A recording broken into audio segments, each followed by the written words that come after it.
Chinese খেতে মন চেয়েছে, কিন্তু হাতের কাছে সব উপকরণ নেই। তো তার জন্য কি চাইনিজ খেতে পারবো না? হাতের কাছে যা যা ছিল তাই দিয়েই চাইনিজ রান্না করে ফেলেছি। আর খেতেও খারাপ হয়নি, ভালোই হয়েছিল। পুরো রান্নাটা আপনাদের সাথে শেয়ার করব, পুরো ভিডিওটা দেখবেন, আশা করছি আপনাদের কাছে ভালো লাগবে। আসসালামু আলাইকুম, কেমন আছেন সবাই? আশা করছি কাছে দূরে যে যেখান থেকে আমার ভিডিওটা দেখছেন সবাইকে আল্লাহ পাক ভালো রেখেছেন। আমরাও আলহামদুলিল্লাহ ভালো আছি। ঠান্ডা পড়ার শুরুর দিকেই যে আমার গলার ভেতরে ব্যাঙ ঢুকেছে, সে ব্যাঙটা এখনো বের হয়নি, এই কারণে গলার ভয়েসের এই অবস্থা। তাও আমি যথেষ্ট স্পষ্টভাবে কথা বলার চেষ্টা করছি, আশা করছি আপনাদের বুঝতে অসুবিধা হবে না। দুপুরে যেহেতু চাইনিজ রান্না করব, এই কারণে সকালের খাবারটা খুব সিম্পলই রেখেছি। কচু দিয়ে ইলিশ মাছ রান্না করেছিলাম, আর মাইবিন মাহিরার জন্য মুরগি রান্না করেছি।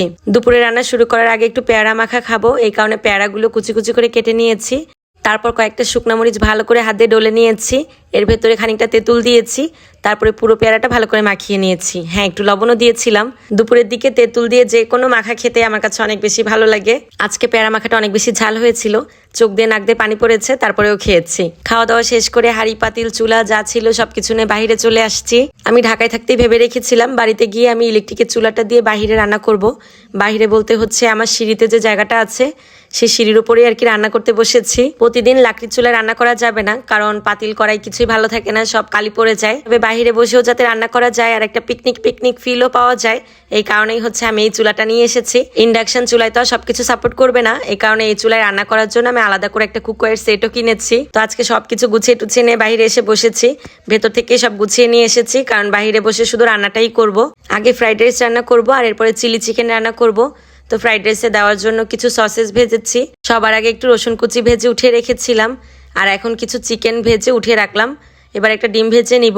2টা ডিম দিতে চেয়েছিলাম, কিন্তু যেহেতু অনেক কিছু দিচ্ছে এই কারণে আর 2টা ডিম দিলাম না, পরে আর একটাই দিয়েছি ডিম। ফ্রাইড রাইসে দেওয়ার জন্য ক্যাপসিকাম, গাজর, পেঁয়াজ পাতা এগুলো বাড়িতে অ্যাভেলেবেল পাওয়া যায় না। গাজরটা হয়তো 2-1 দিনের ভিতরে পাওয়া যাবে, কিন্তু ক্যাপসিকামটা কিন্তু এখানে অ্যাভেলেবেল হয় না। ফ্রাইড রাইস বা চিলি চিকেন যেটাই রান্না করি না কেন, ক্যাপসিকাম না দিলে কিন্তু আসল ফ্লেভারটা পাওয়া যায় না। আর চাইনিজ রান্নার প্রধান উপকরণটাই হচ্ছে পেঁয়াজ পাতা, যেটা না দিলে একদম সম্পূর্ণই হবে না রান্নাটা।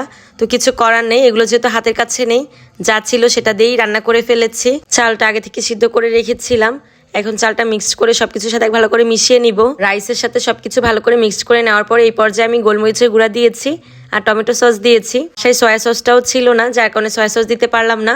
আর এরপরে হচ্ছে একটু চিনিও দিয়েছিলাম, যেটা দেখাতে মনে নেই। সবকিছু মিক্স করার পর এরকম হয়েছিল কালারটা।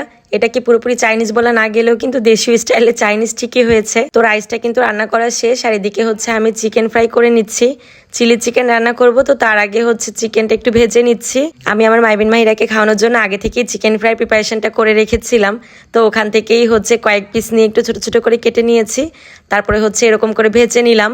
অন্যান্য সব রান্না থেকে চাইনিজ রান্না করতে কম সময় লাগে আর অনেক দ্রুতও রান্না হয়ে যায়। তো এই তো আমার চিকেনগুলো ভাজা শেষ, আমি এখন এগুলো তুলে রাখছি। আরও কিছু আছে, তো সেগুলো আমি দ্বিতীয় ধাপে ভেজে নিব। আমি যত সময় রান্না করেছি মাইবিন মাহিরা এত বিরক্ত করেছে আমাকে, তবে আন্টি ওদের একটু সামলে ছিল, যার কারণে আমি একটু ভিডিও নিতে পেরেছি, না হলে একদমই পারতাম না। কারণ ওরা এসে বারবার এটা ধরে ওটা ধরে, পরে এক পর্যায়ে ওদের ঘরের ভেতর আটকে রেখেছি আর বাহিরে বসে আমি রান্না করেছি। তো মাংসগুলো আমার ভেজে নেওয়া শেষ, আর একই ফ্রাইং প্যানের ভেতরে আমি প্রথমে একটু রসুন কুচি ভেজে নিয়েছি, এরপরে পেঁয়াজ দিয়ে দিয়েছি, তারপর কয়েকটা কাঁচামরিচ দিয়েছি, একটু পানি দিয়েছিলাম, এর ভেতরে কয়েকটা টমেটো দিয়ে দিয়েছি। কোনো রকম মশলা দেইনি, টমেটো সস দিয়েছি। এটা দিয়ে একটু কিছুক্ষণ জাল করে নিব। যখন বলক চলে আসছে তখন আমি চিকেনগুলো দিয়ে দিয়েছি। আমি পানির পরিমাণ কমই দিয়েছিলাম, যার কারণে আমার আলাদা করে কর্নফ্লাওয়ার গুলিয়ে দিতে হয়নি। তো এই তো আমার রান্না কিন্তু শেষ, লাস্টে একটু গোলমরিচের গুঁড়া দিয়ে দিয়েছি। দেখে কেমন লাগছে জানি না, কিন্তু খেতে ভালোই হয়েছিল। ভিডিওটা আজকে এখানেই শেষ করে দিচ্ছি, ভালো লাগলে একটা শেয়ার করে দিবেন। সবাই ভালো থাকবেন, আল্লাহ হাফেজ।